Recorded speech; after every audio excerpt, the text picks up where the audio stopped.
It's halfway through the year, which means that it is time for us to start looking for ways to practically save money on our taxes.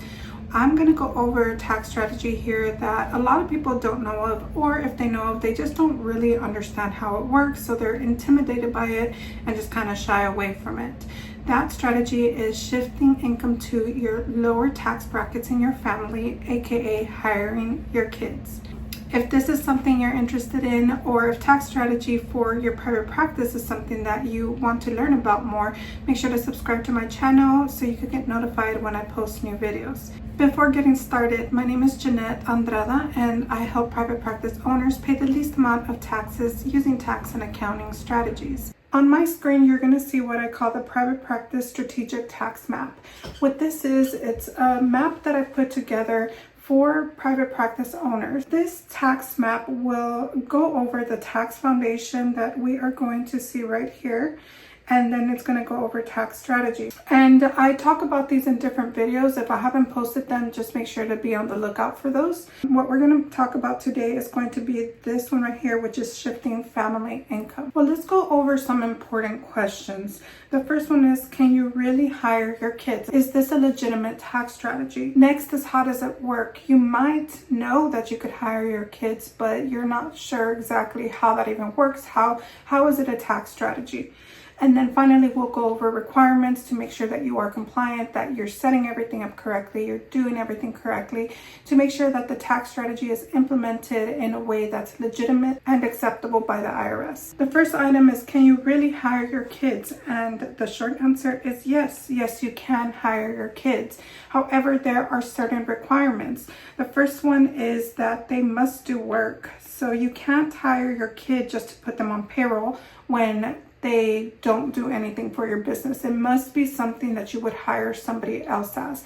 As an example, let's think about if your child's old enough, they could be answering phones, they could be scheduling appointments, they could be cleaning your office, they could do social media posts. There's a lot of items, administrative, especially within private practices, that your kids will be able to do.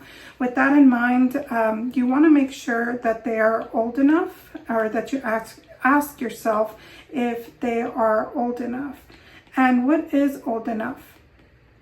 Well, let's make sure it makes sense. I've had clients that have newborns and they ask me, is it possible to hire my kid?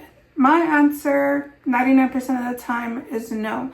The exception would be maybe something like posting on social media. Maybe you're a postpartum therapist, or you work with postpartum patients, and you want to show pictures of newborn babies, or just something like that, just getting creative.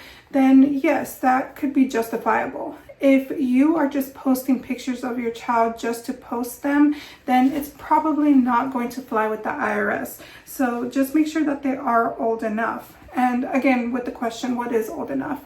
They should be able to perform the task that you give them. So if you give them the task to answer phones, they should be able to answer phones for you.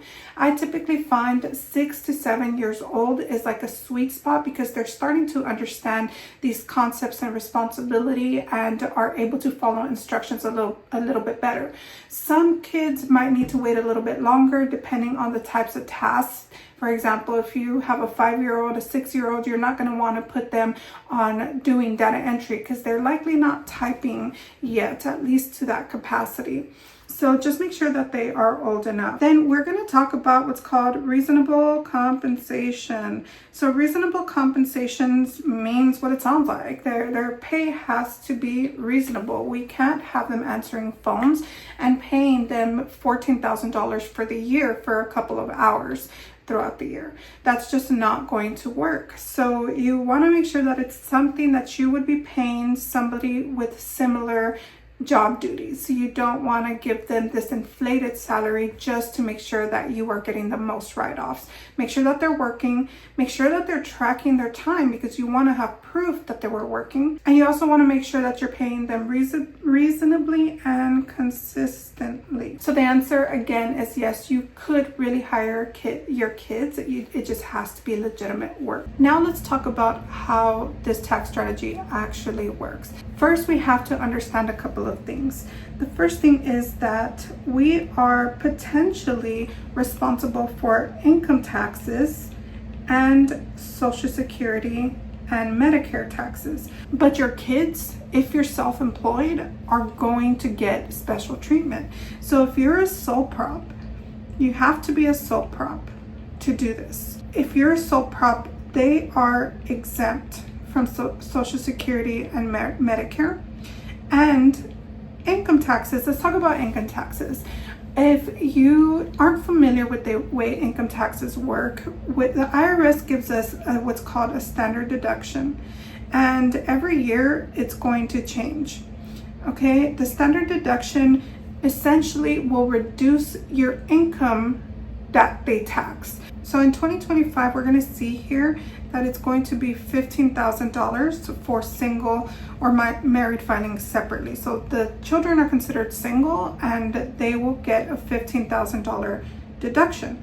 That means that when they file their tax return, they are not going to pay taxes if they earn income less than $15,000. So this is where the tax savings come from. They pay zero in income taxes and they pay zero in Social Security and Medicare. They'll pay zero if earnings are less than 15,000.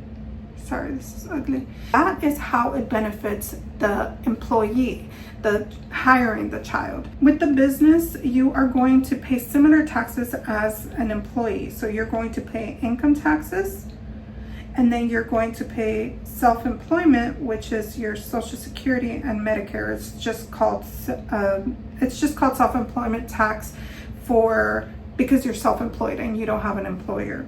Anyways, so with your income, you get taxed on your net income for your business. That means that if you earned $100,000 and you hired your kid and paid them $15,000, you will pay taxes on $85,000. So then now you've reduced how much you're going to pay in income taxes. So let's go over to our requirements. I get this all the time, guys, where you hear about this tax strategy somewhere on social media and you start just paying your kids and not really do your research. Whenever we hire our kids, they are considered employees, which means they need to be treated as employees, which means you need to file payroll taxes and payroll tax forms. So it's not just a matter of handing them over the income. We can't really do it that way. So at the end of the year, the child needs to get a W-2, and the child will then file their tax return. And remember what I said is that they'll file the tax return. They'll file the tax return, and then they will apply the standard deduction, and it's going to zero out, and it's going to say you don't owe anything, and you shouldn't owe anything as long as there's no other income. So you will have to file a W-2 from the business to your child. You're also going to want to file year-end forms for federal unemployment tax and for state unemployment tax, if applicable. And you're going to want to get with a tax accountant that is going to help you determine what type of state taxes are going to be required. You're also going to want to make sure that workers' comp is taken care of and that that's not a requirement by the state when you hire your children.